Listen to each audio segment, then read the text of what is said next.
Salut à tout le monde, j'espère que vous allez bien, que vous vous portez bien, que vos préparations pour les fêtes se passent bien.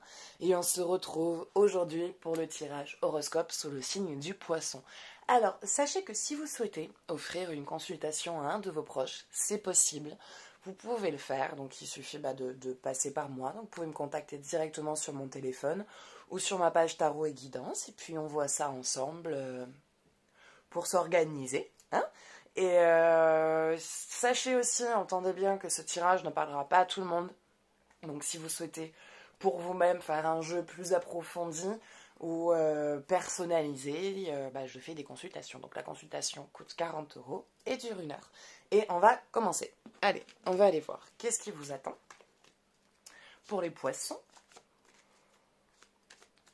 qu'est-ce qui se passe pour les personnes sous le signe du poisson?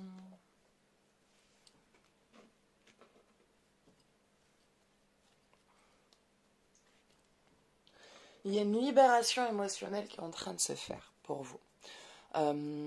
Vous êtes quelqu'un qui est très sensible, voire peut-être un petit peu trop sensible. Vous bloquez facilement au niveau des émotions. Vous ressentez les émotions très fortement. Et il y a, on va dire, un meilleur contrôle sur ces émotions. Il y a un meilleur contrôle sur ses émotions, il y a un meilleur... comment dire ça ouais, contrôle, gérance, quoi. J'en ai marre, ça doit être chiant pour vous aussi de m'entendre répéter 15 fois les mêmes phrases dans 30 secondes, quoi.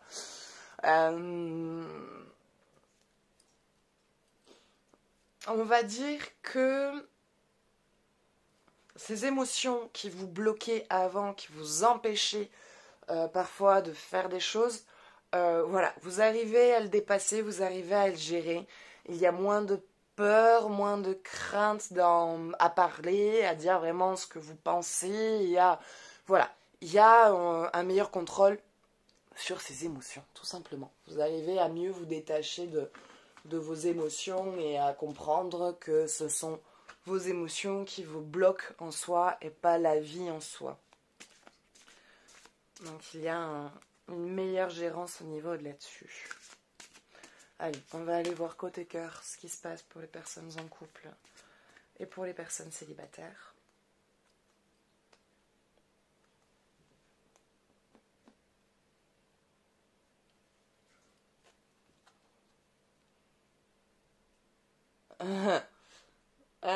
Je peux recommencer. Séparation. Un certain temps loin de votre partenaire se profile à l'horizon. Alors, séparation, ça peut être des séparations. Alors, séparation, ça ne veut pas forcément dire que le couple va rompre. Voilà, rassurez-vous, pour certains, entendez bien, ça ne veut pas dire que vous allez rompre. Séparation englobe plusieurs choses. Ça peut être la séparation d'un foyer, parce que, par exemple, la personne doit, par rapport à son travail, déménager, vous, le temps de voir si c'est possible d'avoir une mutation pour pouvoir vous rapprocher de lui ou quoi, ou trouver... Voilà, il y a plusieurs types de séparation. Il y a ce genre de séparation, ça peut être la séparation pendant les vacances. Vacances de Noël, pendant les périodes des fêtes, voilà, vous avez chacun des familles qui se retrouvent à l'opposé de chacun de vous et il faut faire un choix et voilà, vous passez chacun de votre côté les fêtes et vous vous retrouvez, vous faites vos petites fêtes en même temps. Donc il y a ça, il y a plusieurs styles de séparation. Il n'y a pas forcément obligatoirement une séparation fixe. Voilà, comme le phrase dit, un certain temps loin de votre partenaire se profile à l'horizon. C'est un temps. Ça ne veut pas dire que c'est une grosse période. Ça peut être lui aussi, parce que c'est quelqu'un qui voyage beaucoup par rapport à son travail. Donc qui a beaucoup de déplacements et qui là peut avoir un dossier plus important. Ça peut être vous, selon aussi votre travail, ou c'est vous qui allez devoir vous déplacer, je sais pas. Vous avez une affaire qui va durer, il vous faut partir 15 jours pour un dossier. Ouais, donc ça ne veut pas forcément dire, voilà, entendez bien, moi je ne ressens pas une séparation de couple. Je n'ai pas un truc qui vient me dire, ça ne va pas durer, préparez-vous, voilà, finissez votre histoire, continuez à vivre ce que vous avez à vivre, et puis un jour ça s'arrêtera. Pas du tout. Moi, je pense que c'est juste une mini période. C'est même pas un break. Je vois pas de break. Je vois, voilà, c'est des circonstances qui font que bah, malheureusement, vous êtes obligé pendant un temps d'avoir une coupure. Voilà. Donc ça, c'est pour les personnes en couple. Puis ça peut être séparation avec un ami. Ce que je veux dire, c'est que dans le mot séparation, dans la séparation, très souvent, on se dit, oh mon Dieu, ça veut dire qu'avec mon partenaire, on va se quitter. Ça peut être avec un ami. Une séparation avec un ami. Une dispute ou un événement de la vie qui fait que, je sais pas, moi, votre meilleur ami qui a rencontré quelqu'un et qui ne veut pas... et qui, quelque part, lui demande de faire un choix et qu'il a choisi son histoire d'amour plutôt que son amitié. Ce qui, bah, parfois, bah, on peut le comprendre quand il y a des explications, parce que des fois, il y en a qui se barrent comme ça sans donner d'explication. Ou en disant que c'est votre faute au lieu de vous donner une véritable explication que c'est pour sa partenaire. Donc ça peut être avec un ami, ça peut être avec un proche de la famille où voilà, il y a une coupure de lien parce qu'à un moment donné, c'est trop voilà, le cordon est trop ancré et qu'il y a besoin de séparer ce lien-là. Donc il y a plusieurs types de séparation. Mais moi, ce que je vois au niveau du couple, ce n'est pas une séparation de couple, quoi. C'est une séparation voilà, des vacances ou d'un dossier à traiter ou de... Voilà, c'est un événement qui fait que pendant un petit temps, bah, vous allez être obligé de vous séparer. Pendant un petit temps, pour vous retrouver. Et vous êtes en soi toujours en couple, c'est juste physiquement que vous n'êtes plus ensemble. Pour les personnes célibataires, laissez une chance à votre relation, travaillez sur votre couple. C'est-à-dire qu'il y a une histoire qui démarre et vous flippez grave votre mère. Pardon, vous flippez grave. Ça vous fait flipper, mais un truc de dingue. Du coup, vous avez tellement peur de nouveau souffrir ou d'avoir l'impression, ce sentiment de vous erroner ou de vous faire des plans sur la comète, que vous préférez dire non. Voilà. Comme je veux pas souffrir, je préfère passer à côté d'une histoire. C'est dommage. C'est dommage. Donc, libérez vos peurs et laissez ce couple qui a envie de se former. Car il y a une très belle histoire derrière qui va en découler. Donc, n'ayez pas peur. Débloquez ça. Et laissez une chance à cette relation de se développer.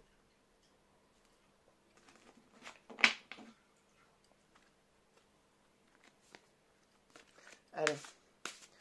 On va aller voir côté énergie, qu'est-ce qui se passe. Ouais, c'est tout hein, au niveau de ça. Laissez une chance à votre relation, travailler sur votre couple. Là, à part venir vous dire de laisser lâcher prise, laissez-vous vivre cette histoire. Et si elle dure pas, tant pis. Au moins, ça vous permet de pouvoir vivre une histoire d'amour belle et de vivre de belles choses. Voilà, il y a de belles choses qui vous attendent. Moi, je vois pas voilà, de dire oui, c'est quelqu'un qui vous prépare à quelqu'un d'autre. Pas du tout, pas du tout. Il y a une histoire à vivre. Et tant que vous aurez peur, vous pouvez passer à côté de plein d'histoires comme ça. Donc, laissez une chance à ce que ça se fasse.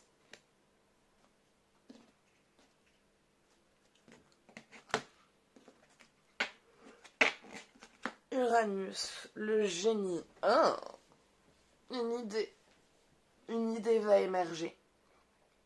Vous êtes quelqu'un qui est un peu touche à tout. Vous êtes curieux de tout et voilà, changer de corps de métier du jour au lendemain, c'est quelque chose qui vous fait pas peur. Par contre, ça, c'est quelque chose qui vous fait pas peur. Sachant que vous êtes quand même un signe assez sensible émotionnellement et qui, voilà, vous avez des émotions plus exacerbées que les autres signes. Il y a au moins là-dessus une confiance en vous sur le fait que vous savez que voilà, vous apprenez vite, vous comprenez vite, vous assimilez assez vite et vous êtes quelqu'un qui apprenait relativement vite. Donc il y a cette idée, il y a une idée, un projet, quelque chose qui est en train de mûrir en vous et qui vous pousse, on va dire, à aller vers cette idée, quelque chose qui est en train d'émerger. Il y a quelque chose qui est en train d'émerger et qui est en train de mûrir dans votre tête et qui est en train de vous dire de plus en plus Ouais, vas-y, fais-le.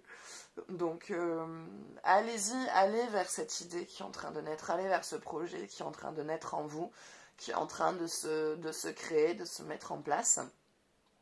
Et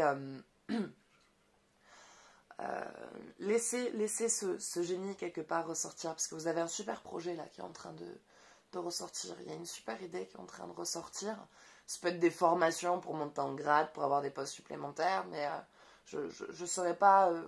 voilà, je peux pas vous dire hein, quelle idée est en train de naître en vous, mais c'est un beau projet qui est en train de naître et qui est réalisable pour vous, qui est tout à fait réalisable pour vous. Donc allez-y, n'ayez pas peur et laissez... en tout cas, quand cette idée vient, ne la laissez pas juste vous traverser, quoi. Développez cette idée, voyez jusqu'où vous pouvez aller dans cette idée. Qu'est-ce qui peut en ressortir, qu'est-ce qui peut en découler. Voilà. Bah écoutez, ça sera tout pour aujourd'hui. Donc j'espère que ce tirage vous aura plu, que ça vous aura aidé, que ça vous aura ne serait-ce qu'un peu aiguillé, éclairé. Et puis si vous souhaitez faire un tirage plus approfondi, n'hésitez pas à me contacter par téléphone ou sur ma page Tarot et Guidance. Donc vous trouverez tout ce qu'il vous faut dans la description. Si vous souhaitez aussi offrir une consultation à un de vos proches, c'est tout à fait possible. Et si vous souhaitez soutenir ma chaîne, n'hésitez pas à mettre des j'aime et à vous abonner et à vous partager pour soutenir la page Tarot et Guidance. Et puis moi maintenant, je vous fais de gros bisous, je vous dis à bientôt et je vous souhaite de bonnes fêtes pour la suite.